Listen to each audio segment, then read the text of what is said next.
우리가 지지난주 설교를 통해서 이 요압이 자신의 그 복수심, 개인의 복수심으로 인하여 아브넬을 죽인 사건을 우리 함께 말씀으로 나누었습니다.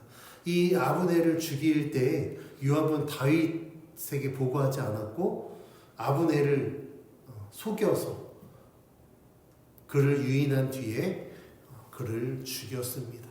다윗은 이 사울과 요나단의 장례를 치르고 난 이후에 또다시 애가를 지어 부르며 애도하게 됩니다. 다윗은 이 아브넬의 죽음을 억울한 죽음으로 생각했기 때문에 아브넬의 죽음을 마땅히 여기지 않고 그의 죽음을 애도하며 진심으로 슬퍼합니다. 그래서 다윗은 이 아브넬의 죽음에 대해서 이렇게 고백하는데 우리 31절 32절 다시 한번 봉독해 봅니다. 시작.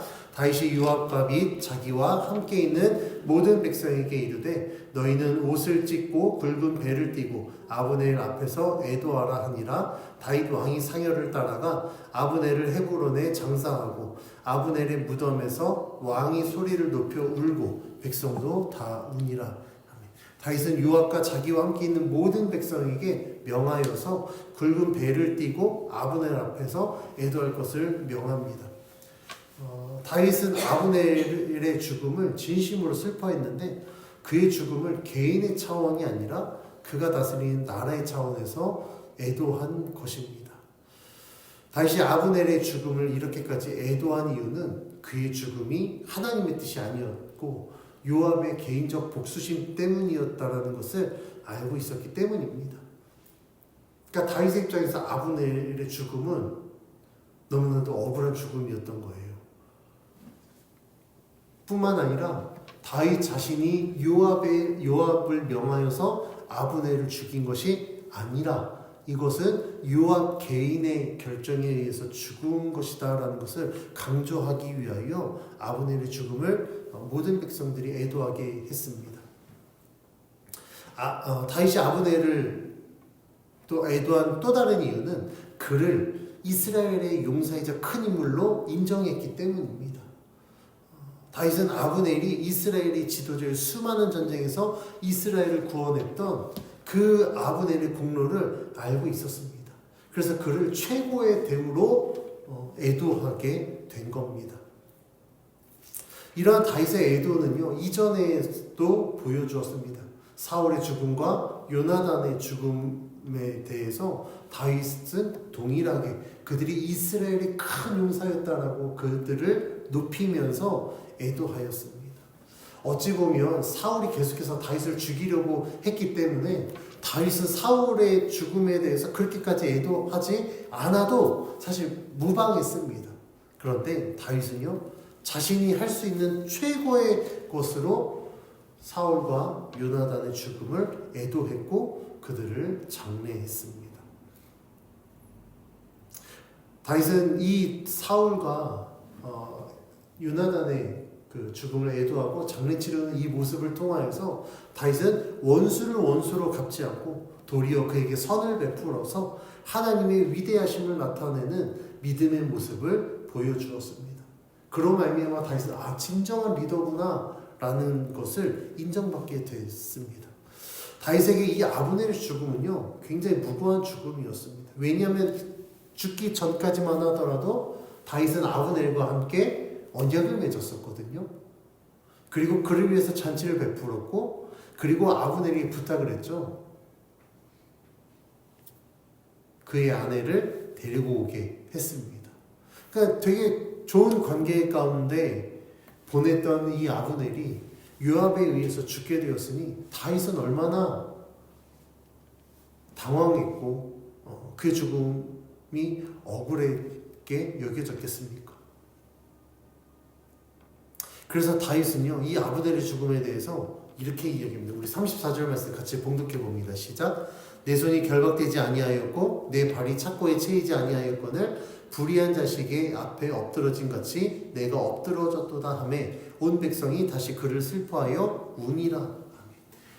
다윗은요, 아브넬이 결박되지 않았고 발이 착고에 채이지 아니하였다. 이 말은요, 그에게 죄가 없었다는 거예요. 손이 결박되고 발이 착고에 채였다는 건 죄인을 의미하거든요. 근데 아브넬에게 그 어떤 죄도 없었다라는 것을 의미합니다. 그러니까 죄가 없는 아브넬이 오히려 불의한 자의 자식 앞에 엎드러짐 같이 내가 엎드러졌다. 그럼 여기에서 말하는 불의한 자의 자식은 누구를 의미할까요? 그를 죽인 요압을 의미하는 겁니다.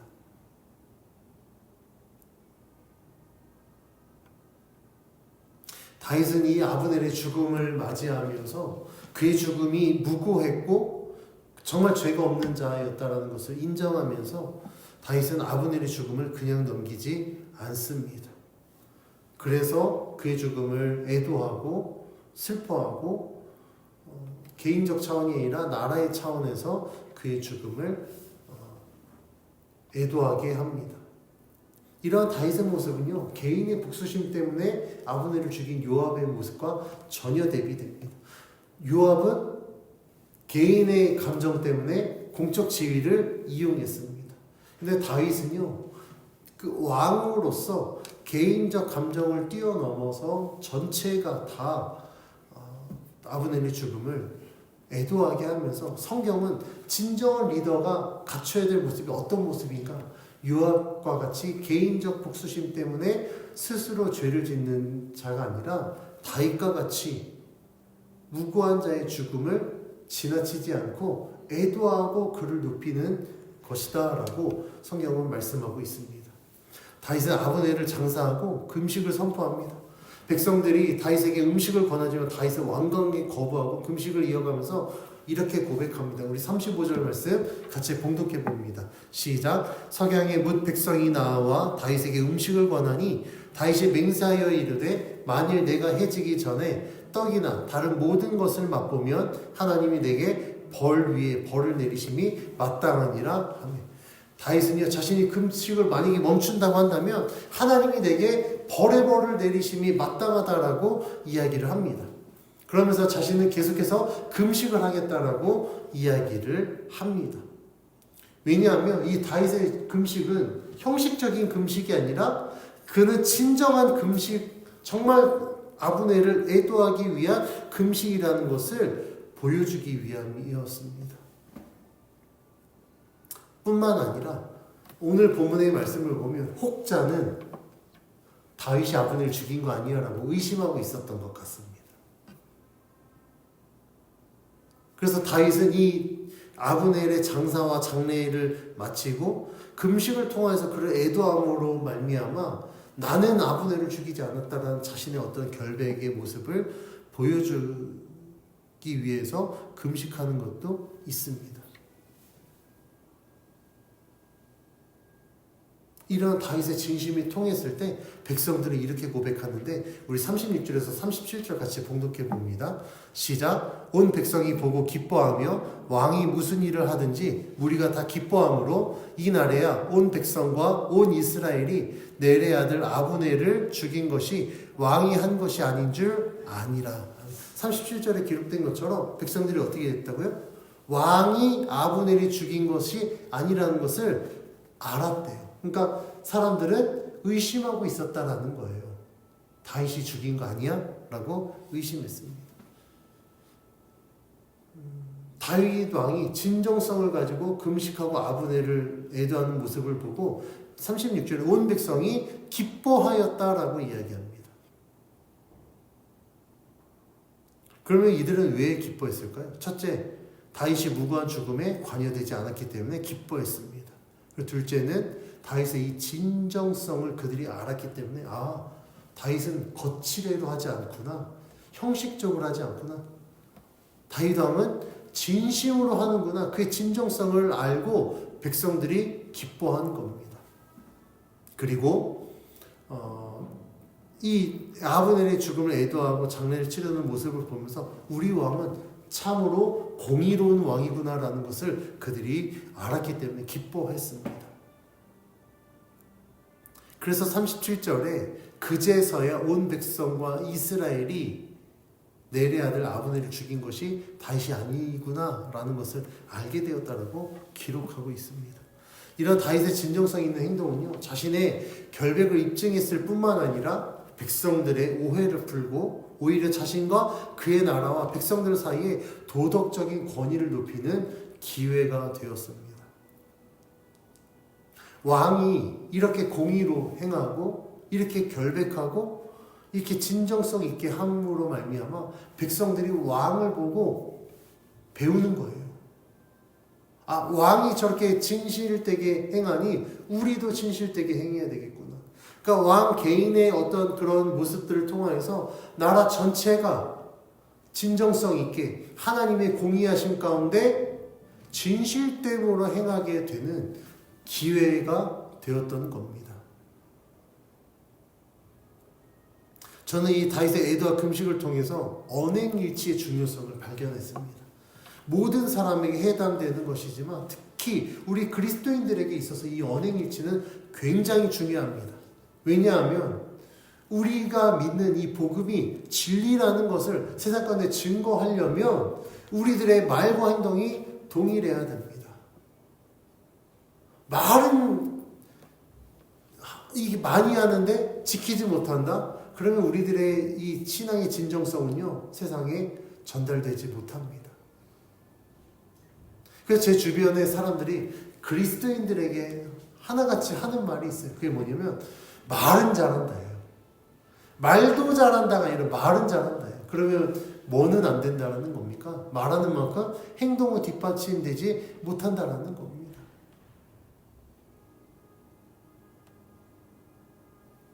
그래서 저도요, 저의 삶 속에서 이 언행일치를 실천하려고 굉장히 노력을 많이 합니다. 물론 저도 말하는 것만큼 다 못해요.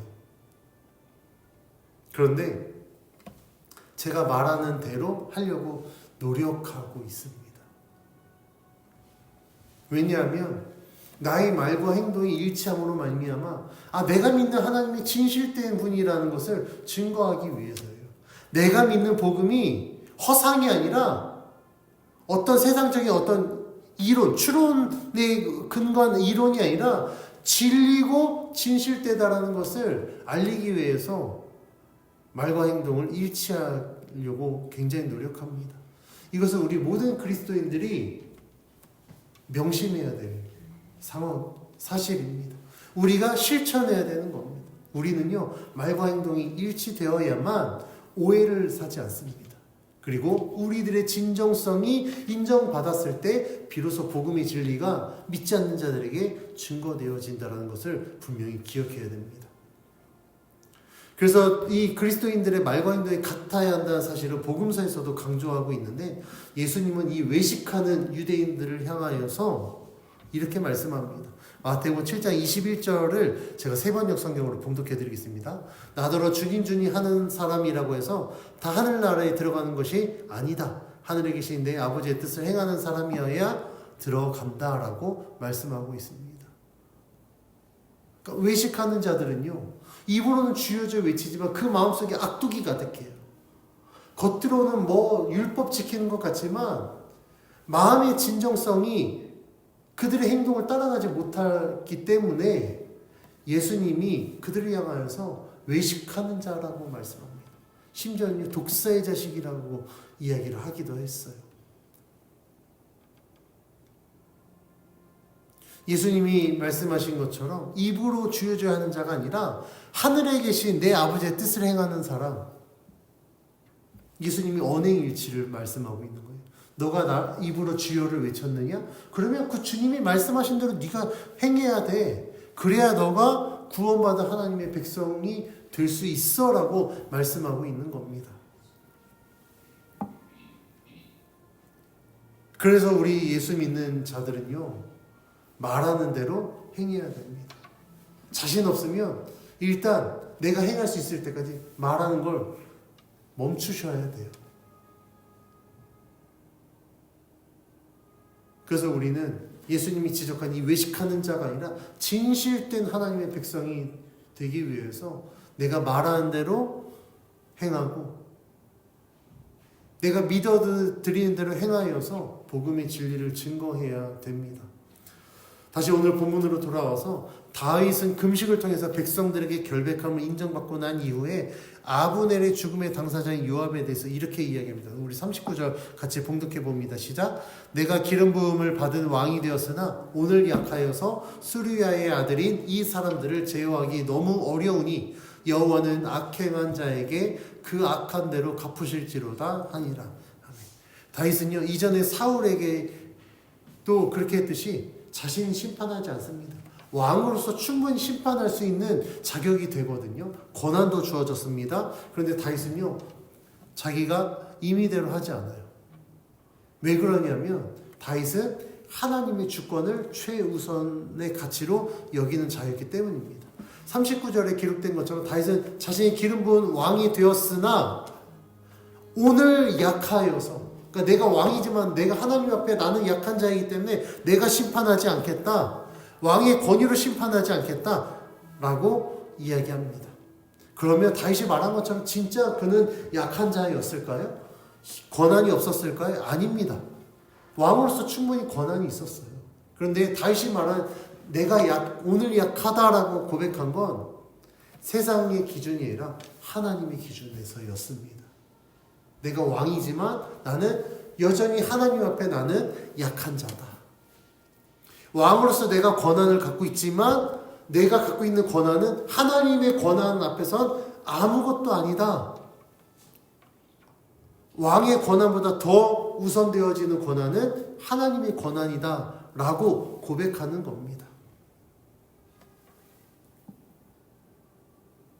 그래서 다윗은요, 자신이 왕으로서 스루야의 아들이 요압을 제어하기 어렵기 때문에 하나님께서 모든 것을 심판하실 것이라고 고백하면서 하나님 앞에 그 심판을 맡겨드립니다.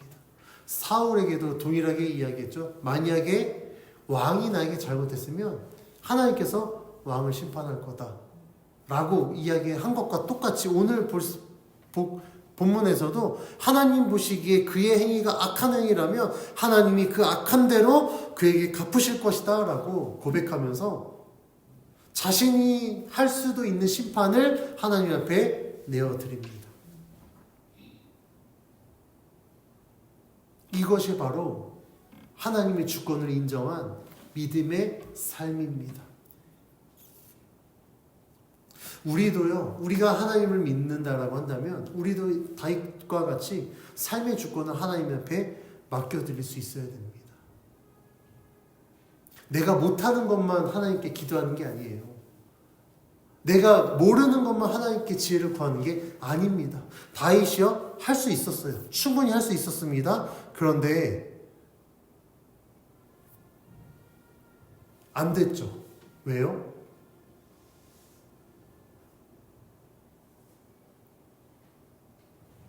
하나님의 주권을 최우선의 가치로 여겼기 때문입니다.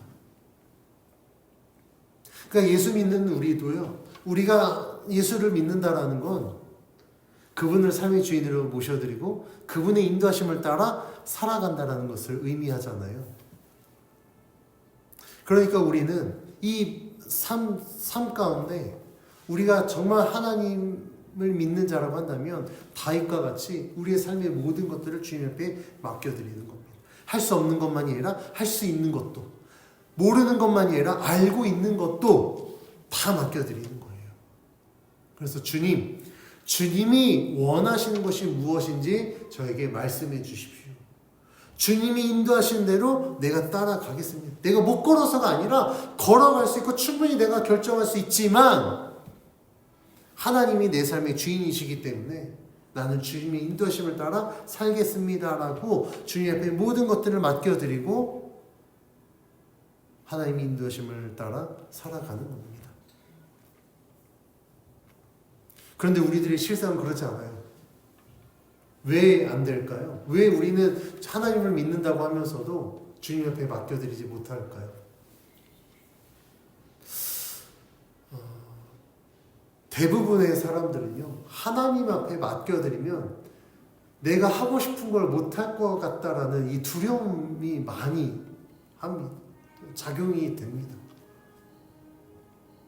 정말 힘든 길만 가야 되는 거 아니에요? 왜냐하면 복음서에서 좁은 길 가라고 했잖아요. 그 길은 좁고 협착하여 아무도 그 길 가지 않는다라고 하니까 힘든 삶을 살아야 되는 거 아니야? 예수님처럼 십자가만 져야 되는 거 아니야? 이런 두려움이 있으니까 하나님 앞에 맡겨드리지 못하는 거예요. 그러니까 내가 할 수 있고 하고 싶은 거 다 하고 내가 하지 못하는 것만, 할 수 없는 것들만 하나님의 도우심을 구합니다. 그래놓고 나는 믿음의 사람이야 라고 이야기하는데 아니요, 그거 믿음 아닙니다. 믿음은요, 모든 것을 하나님 앞에 맡겨드리는 거예요. 물론 하나님 앞에 맡겨드리면 하나님의 인도하심을 따라 살아가면 내가 하고 싶은 거 못할 때도 있습니다. 그런데 중요한 거는요, 내가 하고 싶은 것보다 더 존귀한 일을 하나님이 하게 하신다라는 거예요. 우리는 우리의 이 생각으로는, 우리의 경험으로는 그 존귀한 일들, 그 어마어마한 은혜를 경험할 수 있는 그 기회들을 우리는 알지 못하니까 이 좁은 시야로 우리의 것들을 고집하는 거거든요.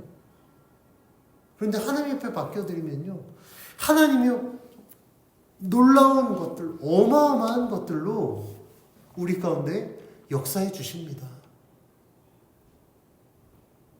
그래서 우리는 그 하나님 앞에 우리의 모든 것들을 맡겨드리는 거예요.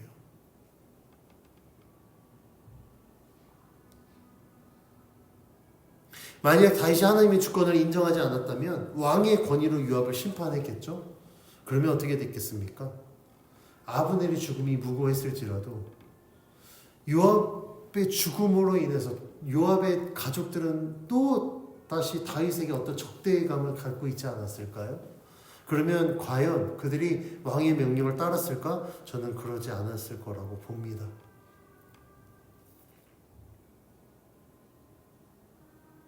만약에 다윗이 요압을 심판했다고 한다면 아브넬의 죽음에 대해서 다윗도 요압과 같이 개인적 어떤 감정에 의해서 요압을 심판하는 것과 같습니다. 그러면 요압과 다윗 다를 게 없어요.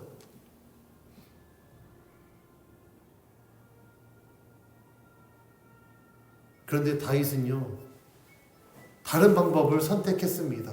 요압과 달리 하나님께 주권을 인정해 드렸고 하나님께 그 심판을 맡겨드리면서 내가 왕이지만 내가 심판하지 않겠다. 나는 요압과 같이 개인적 어떤 복수심으로 심판하지 않겠다라고 이야기합니다. 그래서 우리들은요, 이 다윗과 같이 우리들의 삶 속에 하나님의 주권을 인정하는 삶을 살아야 됩니다. 그러면 우리는 세상 사람들과 달리 하나님의 뜻을 따라 살아가는 믿음의 삶이 되어질 수 있습니다.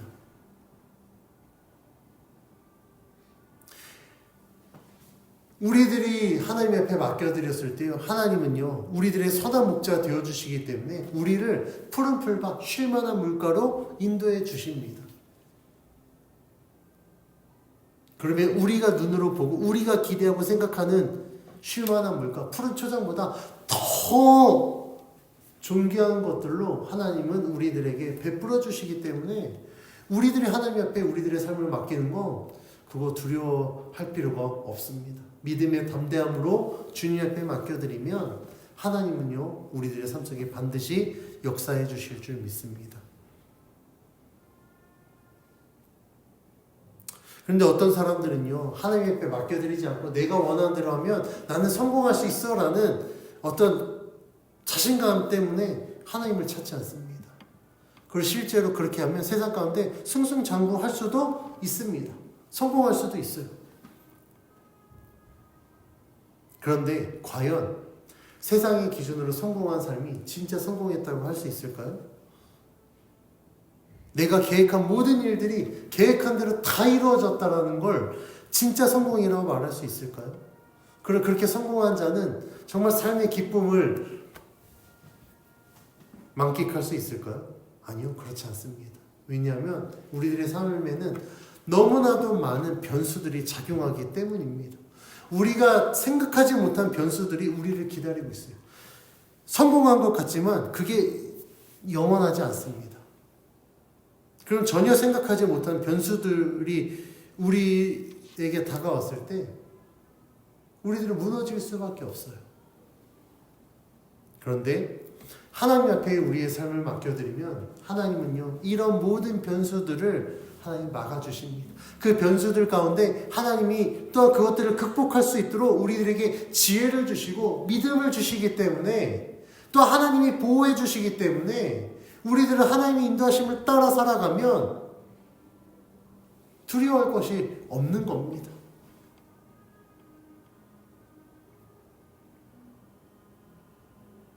그래서 하나님은요, 우리가 맡겨드릴 수 있는 정말 삶의 주인이시고 믿어드릴 수 있는 분이라는 것을 우리는 기억해야 됩니다. 오늘 본문 말씀에서 다윗이 왕이 되었음에도 불구하고 자신의 권력을 함부로 사용하지 않은 이 모습은요, 그가 진짜 하나님의 주권을 인정한 자라는 것을 말씀해주고 있습니다. 그는 39절에 고백한 것과 같이 기름 부음을 받은 왕이 되었으나 오늘 약하여서 나는 심판하지 않겠다. 아니요, 심판할 수 없다라고 고백합니다. 그리고 모든 것을 하나님 앞에 맡겨드렸습니다. 내가 할 수 있음에도 불구하고 내가 나서지 않고 하나님 앞에 맡겨드릴 수 있는 이유는 그가 하나님의 주권을 인정했고 하나님의 역사하심을 신뢰했기 때문입니다. 다윗과 같이 믿음의 사람은 하나님 앞에서 나의 연약함을 고백할 수 있어야 됩니다. 진짜 약해서 약함을 고백하고 인정하는 것이 아니라 내가 할 수 있지만 하나님 앞에 나의 능력은 아무것도 아닙니다. 내가 알고 있지만 하나님 앞에 나의 지혜는 아무것도 아닙니다라고 고백하면서 하나님의 도우심을 구하는 것이 진짜 믿음의 사람입니다. 다윗은 하나님 앞에 모든 것을 맡겨드리고 하나님이 하셔야 됩니다라고 믿음으로 고백하기 위해서 오늘 나는 약한 자입니다라고 고백했습니다. 이렇게 다윗이 하나님께 자신의 삶을 맡겨드렸을 때 하나님은 다윗이 억울한 상황 가운데서도 다윗을 지켜주셨습니다. 그래서 오늘 본문에서도 다윗의 결백을 증명해 주셨고, 그가 아브넬을 죽이지 않은 사실을 백성들이 알고 났을 때 기뻐했고 다윗을 더욱더 신뢰했습니다. 그리고 하나님의 시간표대로 맡겨드렸을 때, 하나님께 순종했을 때 하나님은 그를 이스라엘의 왕으로 세워주셨습니다. 우리가 하나님을 믿는다고 결단했을 때 하나님께서 모든 것을 행하시는 분이다 라는 것을 우리가 믿고 신뢰하며 하나님의 인도하심을 따라 살아가야 됩니다. 내가 나의 삶의 주인이 되어서 내 뜻대로 행한다고 한다면 우리들은 실패할 수밖에 없습니다. 그러나 삶의 주권을 하나님 앞에 맡겨드리고 선한 목자이신 하나님의 인도하심을 따라 살아간다면 하나님은 우리를 선한 길로 인도해 주십니다. 물론 살아가면서 여러 가지 많은 변수들로 인해서, 고난으로 인해서 어려움을 당할 수도 있습니다. 그런데 그 고난의 상황 가운데 하나님은 우리를 붙들어 주셔서 고난을 이길 수 있는 지혜를 주시고 믿음을 주셔서 또한 그 어려움을 이겨내는 그 모든 상황들을 통하여 은혜를 경험하게 하시고 하나님의 살아계심을 증명해 주실 것입니다. 그래서 우리가 하나님의 인도하심을 따라 살아가면 고난 가운데서도 은혜로 인하여서 기뻐할 수 있고 감사할 수 있게 됩니다. 하나님은 약한 자를 강하게 하십니다. 내가 약합니다. 다윗처럼 오늘 내가 약합니다라고 고백하면 하나님은 너는 왜 약한 자가 되었니라고 우리를 꾸짖지 않으십니다. 오히려 주의 강한 의로운 오른손으로 우리를 붙들어 주셔서 넘어졌을 때 일으켜 세워주십니다. 마음이 상했을 때 우리를 위로해 주십니다. 무지하여서 아무것도 할 수 없을 때 지혜를 주셔서 그 모든 것을 이기게 하십니다. 그래서 삶에서 실패하고 실패로 인해서 좌절하고 낙심한 상황일지라도 하나님은 우리를 붙들어 주시고 위로해 주셔서 그 실패를 극복하고 다시 한번 하나님의 능력으로 이기게 하실 줄 믿습니다. 그래서 우리는 하나님 앞에 늘 나는 약한 자입니다. 하나님의 도우심이 필요합니다. 하나님 나와 함께 해주십시오라고 고백해야 됩니다. 우리가 지금 이 시간 하나님을 의지하여서 하나님의 도우심을 구할 때 하나님은 그 강한 팔로 우리를 붙들어 주실 것입니다. 그리스도의 평강으로 우리를 위로해 주실 것입니다. 믿음으로 승리하게 하실 줄 믿고 그 하나님 앞에 나아가는 저와 여러분이 되길 주의 이름으로 간절히 축원합니다.